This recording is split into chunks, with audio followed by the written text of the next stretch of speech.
RTI Live News. Ask for right. నమస్తే RTI Live News కి స్వాగతం.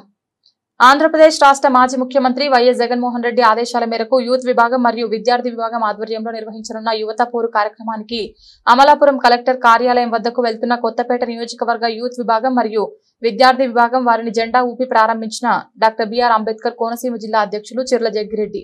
ఈ కార్యక్రమంలో ప్రజా ప్రతినిధులు, ముఖ్య నాయకులు, కార్యకర్తలు పాల్గొన్నారు.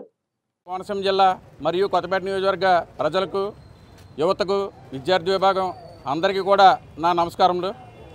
మరి గత ఎన్నికల్లో హామీల్లో భాగంగా మేనిఫెస్టోలో రూపొందించినటువంటి సూపర్ 6 పథకాలు కానీ, నిరుద్యోగ భృతి కానీ, ఈ రోజుకి సంవత్సరం పూర్తయిన అధికారంలోకి వచ్చిన ఈ కూటమి ప్రభుత్వం అమలు చేయకపోవడం, మరి ముఖ్యంగా యువతకి ఏదైతే 20 లక్షల ఉద్యోగాలు కల్పిస్తానని చెప్పి మోసం చేసి మంచి ప్రభుత్వం చెప్పుకునే ఈ కూటమి ప్రభుత్వం చేసిన మంచి పని ఏంటంటే, ఏదైతే జగన్మోహన్ రెడ్డి గారు 2,60,000 మంది వాలంటీర్లకు ఉద్యోగం కల్పిస్తే ఆ ఉద్యోగాలు తీసేయడం వీళ్ళు చేసిన మంచి పని. మరి అదేవిధంగా ఏదైతే మద్యం షాపుల్లో పనిచేసి సూపర్వైజర్లు కానీ, సేల్స్ మెన్లు కానీ 15,000 మంది పనిచేస్తే వాళ్ళని తొలగించే ప్రక్రియ చేసేది ఈ కూటమి చేసే మంచి పని. మరి అదేవిధంగా ఏదైతే రేషన్ వాహనాల్లో పనిచేసేటువంటి అవుట్సోర్సింగ్ సిబ్బంది కానీ వీళ్ళని 30,000 మందిని తొలగించి ఈ కూటమి ప్రభుత్వం చేసిన మంచి పని ఇది.